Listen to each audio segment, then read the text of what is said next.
So with that, we'll go ahead and get started. Thank you everyone for coming to today's From the Bench session, where we will be talking with Inge Bruggeman, the incoming Executive Director at the CODEX Foundation.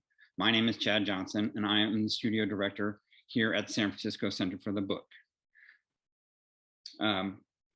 Before I introduce Inge, again, and thank you all for coming. It's really wonderful to see so many folks coming to talk about CODEX with us. I will just share briefly my experience. I actually interned at Peter Koch's studio many years ago, and I remember hearing Peter talk about the CODEX Foundation and just being like, the CODEX Fair, and I'm like, oh, that sounds so exciting. I mean, how are we going to, will this just be another Bay Area thing? And like, there was so many Bay Area book organizations at the time, and there still are, which is great. But it's grown just so much, and it's been so wonderful to watch it just explode over the past 2 decades. And so we're really fortunate to have Inge here with us today to talk about what's going on with this year's CODEX. So with that, I'll just introduce Inge. Inge Bruggeman is the incoming Executive Director of the CODEX Foundation. She has taught letterpress, book arts, and printmaking at the college level for 25 years. She has curated several letterpress and artist book exhibitions, and she has given many lectures and workshops across the country, as well as in China, France, Mexico, and South Africa. She is currently the board chair for the Fine Press Book Association. She makes fine press books under her imprint, Inca Press, and a variety of artist books, prints, and other text-based art that revolves around the idea of the book as object, artifact, and cultural icon.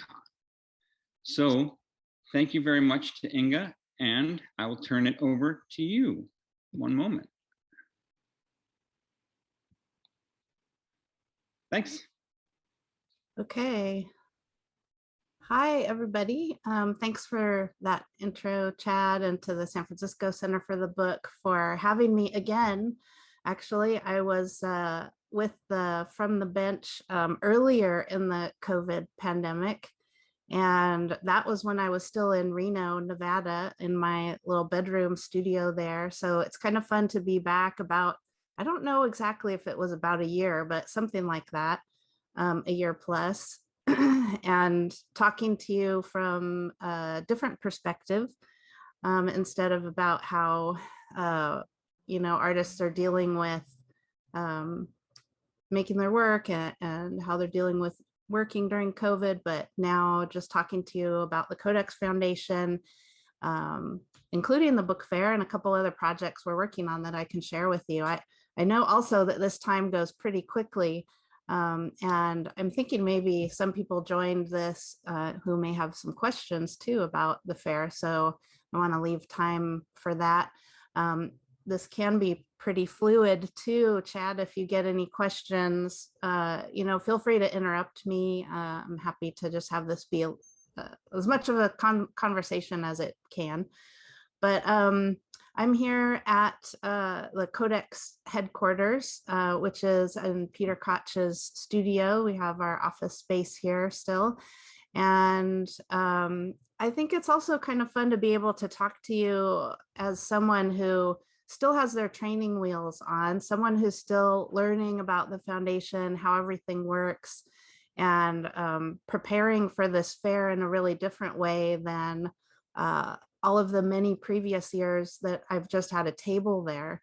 The CODEX Foundation, as many of you knows, hosts this international biennial book fair and symposium.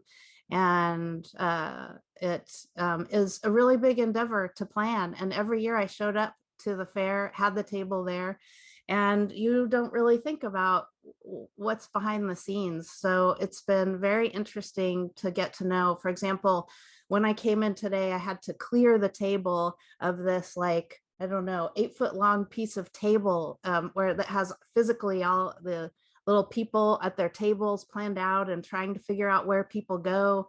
It is very complex, and especially during COVID, having people shuffling around a bit.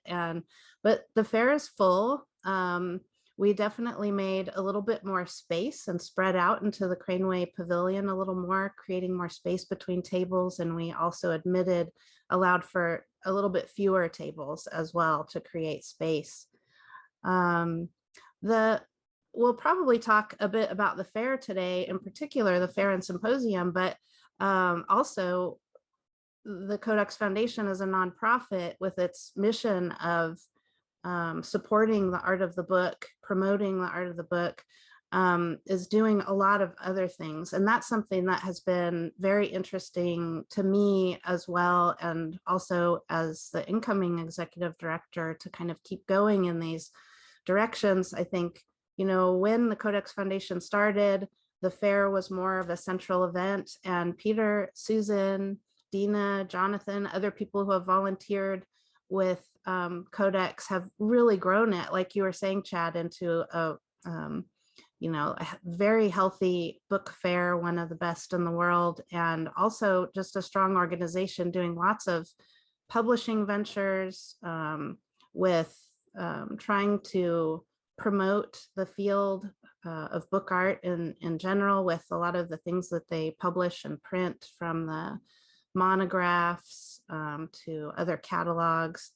And so I can show you a few things that we have going right now in terms of that, but also continue to talk about the fair. Excuse me. And the fair has about 203 tables this year. And one thing I wanted to share with everyone is, because it was real of interest to me, is the process of, when you show up to the fair, many of you might have tables there and you think, how did I end up in this place of the fair? And you kind of think, oh, well, they just pop people in and maybe move people around to make it fair. One year you might be towards the front, one year towards the back. But it is much more complicated than just that. The Codex team does a lot to help people and try to help them have a really good experience at the fair. So, for example, putting new exhibitors next to exhibitors that have been exhibiting for longer, so that they might be able to help. Or if there are people from other countries who speak different languages, they think about who can we put them next to in case they need any assistance. The usual, trying to just move people around so that they do get in different places and positions throughout the fair. Accommodating too, a lot of people request to be near other people, and so if both tables confirm they do want to be near each other, then so there's a lot of balls to juggle, and it's interesting to be on the other side of that event. We have also a full slate of speakers for the symposium for Monday and Tuesday, and lots of planning for the symposium and all the related events, buses, hotels, and all of that. So that's kind of what we're working on. And I'm sure that there will be maybe questions about that, but I thought I'd take a little side trip here to talk about some of the publishing also that's been going on and that we're really excited about. We have, and this might be a good opportunity. I do have a document camera set up, but we have this new catalog, which has also been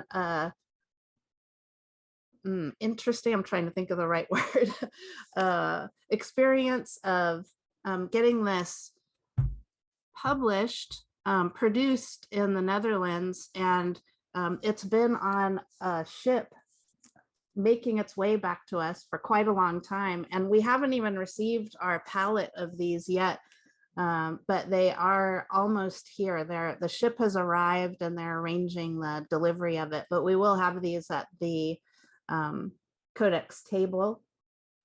And this is an exhibition that Peter, Susan, and Roberto at Stanford University curated from works that are in the Stanford collection, Materialia Lumina, contemporary artist books from the Codex International Book Fair.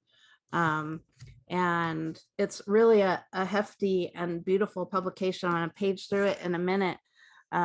But the idea behind this exhibition is this idea of the total book, kind of an aesthetic completeness, where concept, deep knowledge of materials, and a comprehensive mastery of techniques is what the curators were looking for the works in this book. I like this quote too that I pulled from the curator's essay. There are books that radiate light into the world, luminous objects that reflect the hands that made them and reach beyond the physical.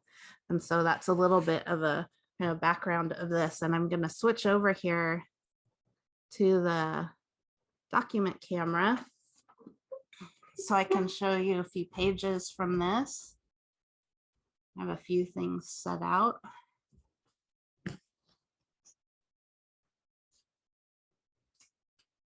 There are quite a few essays in the Materialia Lumina catalog here, and lots of photographs of the artist's work. Actually, I should back up a little bit. Contemporary artist books from the CODEX International Book Fair. So as you know, CODEX as a nonprofit not only just organizes this biennial book fair, but they're trying to find ways to promote its artists throughout the years. And the publishing is something that helps do that. So there's essays in here by Martin Antonetti, Betty Bright, Paul Van Keppelveen, Gerald Cloud, Mark Dimunation, Jan and Crispin Elsted, Viola Hildebrandt Schott, D. Vanessa Cam, Sandra Krupa, Marie Monsieur Chaminard, Suzanne Padberg, David Payton, Marcia Reed, Ruth Rogers, Stephen Stoltek, and then you can see the many artists that are highlighted. Each artist was paired with a curator who wrote a substantial text about their work. So we hope that this is going to be a really fantastic contribution to the field, not just representing the work in photographs. Here's one of my favorites, Kyoko Matsunaga. She was behind me at the last CODEX fair. And when I do okay at the fair and I make a little bit of money, I try to support another artist. I actually bought one of her works. Lele Guo from China. So this really beautiful book will be available hopefully shortly. Our pallets will get here. We've been waiting a very long time for them to arrive. So we're excited that this will be available soon. And the other thing that I wanted to mention to show you is, and some of you are probably familiar, but the CODEX Foundation also publishes these portfolios, assemblies, exchanges between artists. These do help the organization as a fundraiser. This one is a previous one titled Mapping the Cosmos. And some of you might be familiar with them. Some of you may have participated in them. They usually begin with an essay, and then they have a wrapper around each piece, each contribution.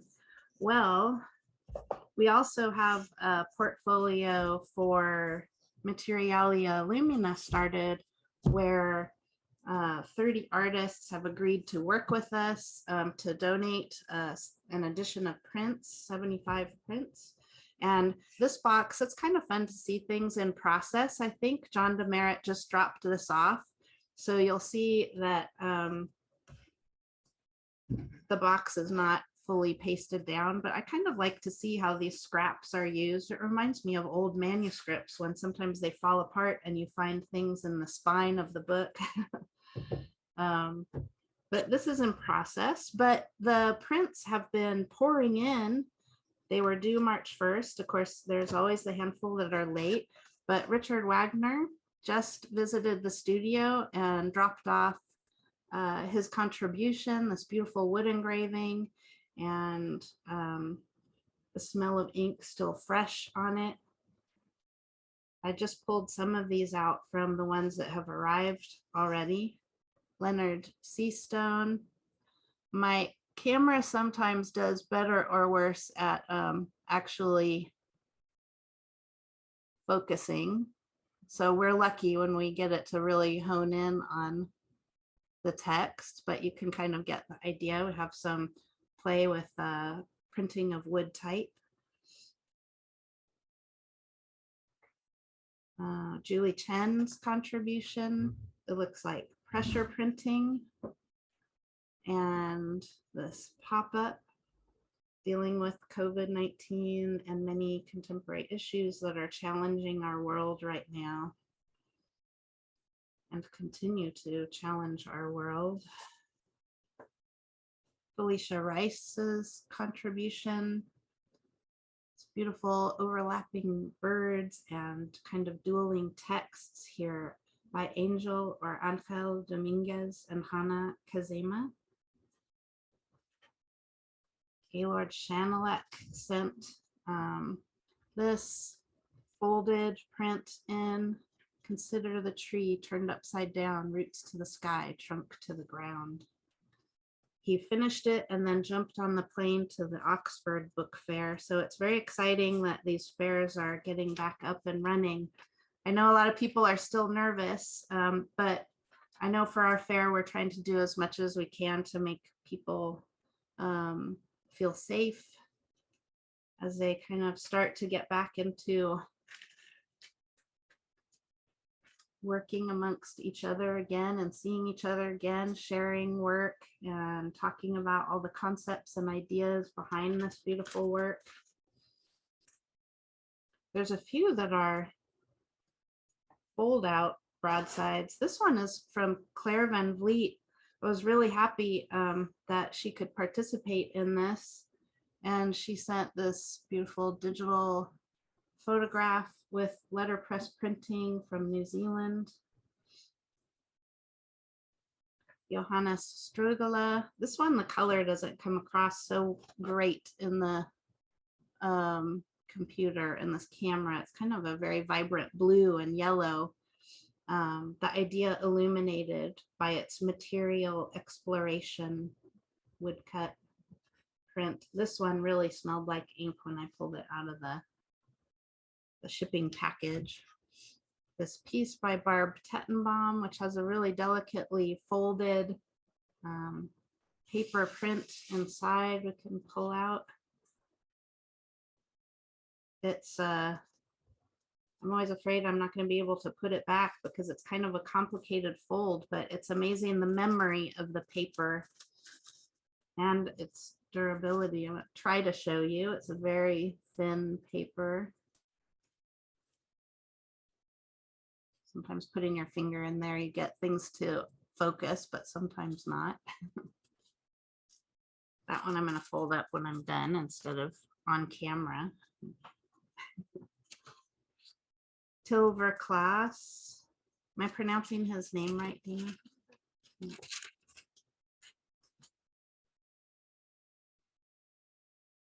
This beautiful print.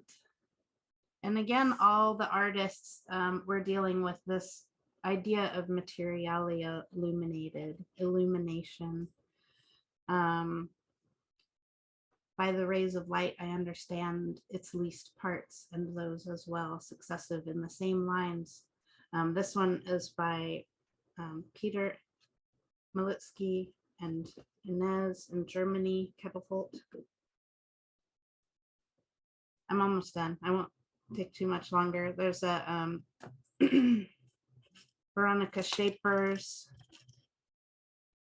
print from an actual octopus, a photogram of sorts. And we have Ken Shores of Two Ponds Press.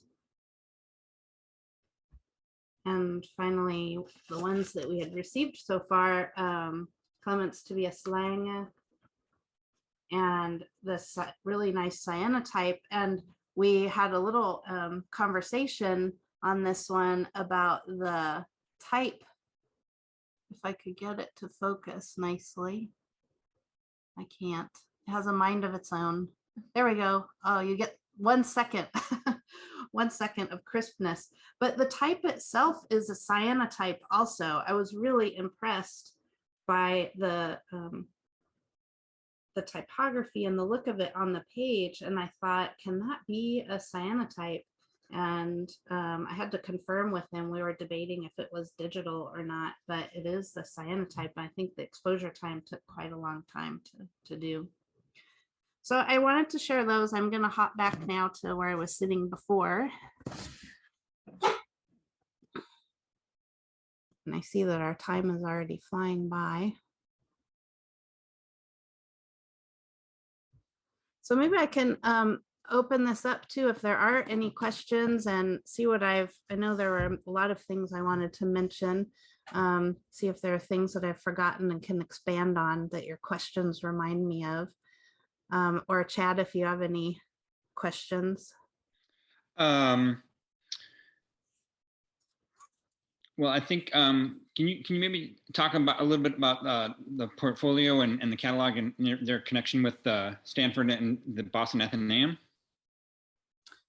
Yes, so the Materialia Lumina selection of work, the curators initially were really thinking about this impressive kind of catalog that really expanded on the work and allowed people to write and expand the conversation that surrounds it.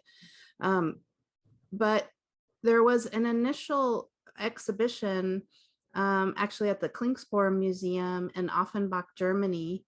And then the work is next and now exhibited at Stanford.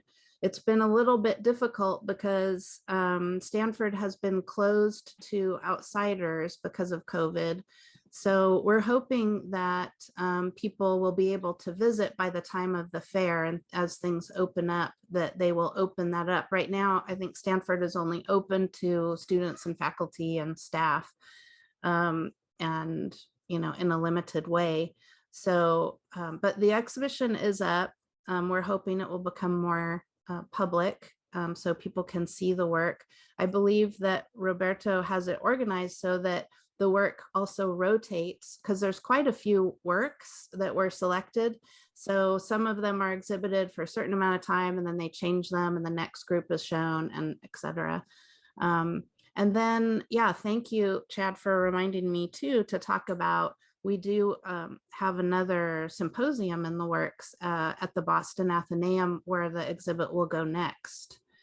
And there, I think they're doing a new architectural structure, a new building for the Athenaeum that's just getting ready to be completed. And so this will be the first exhibit that they're going to hold there. And hopefully in the fall of 2022, we'll hold the symposium, and it just extends the whole Materialia Lumina project and conversation. Great. Kristen was wondering, going back to the book, did the artists write the essays? She said she think you said there was an essay in the portfolios too, so maybe talk a little bit about that. Okay, sure. In Materialia Lumina catalog, there are curatorial essays in the beginning. There are essays by Peter Koch, Susan Filter, Roberto Trujillo. Also, Paul van Keppelveen also wrote an introductory essay.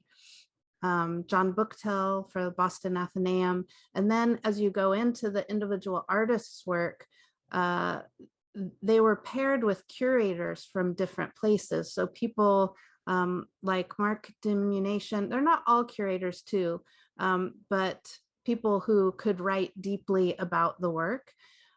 So maybe Ruth Rogers, Betty Bright, Marc Demunation, many people who wrote about not the artists themselves, but frequently the people writing about the work were in touch with the artists, and so they had a little interview period and then wrote about it. And the essay in front of the portfolios is usually to give context to the work instead of just making a portfolio where everyone can contributes anything.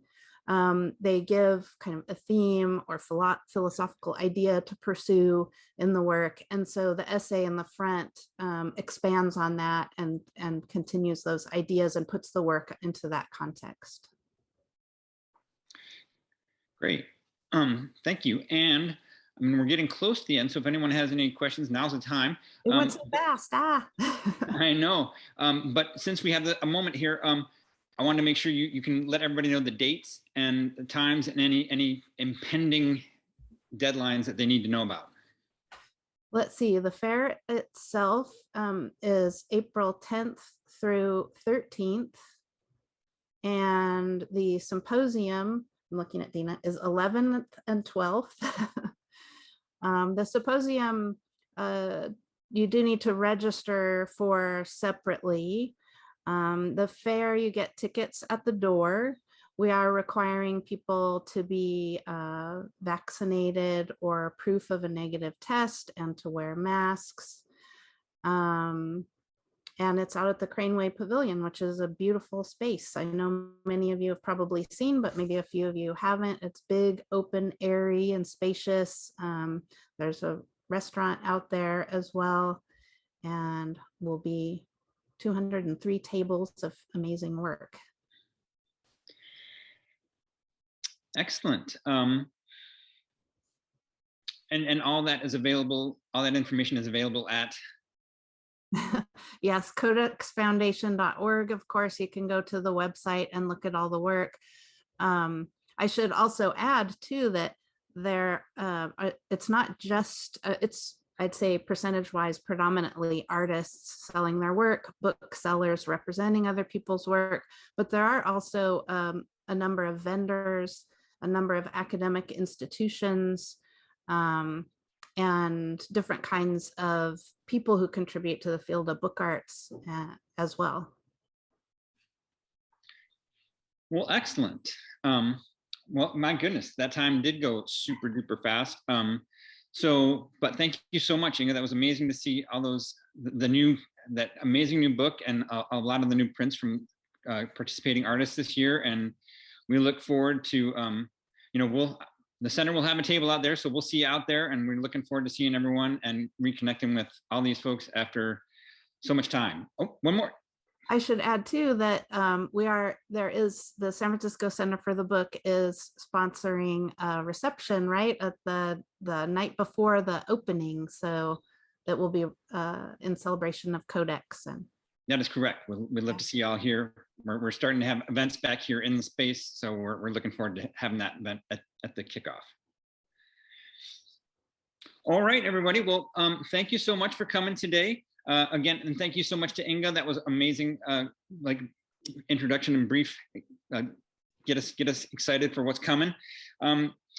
Briefly, again, the From the Bench series now, they're only once a month, as you probably all know, but our next month we'll be talking with Judith Berliner, of Full Circle Press out in Grass Valley. So we don't have that event listed yet, but once we get all the banners up, you'll be able to find it on our website and sign up to come hear what Judith has to say from out in Grass Valley. So thank you all for coming, and have a great rest of your day. Thank you.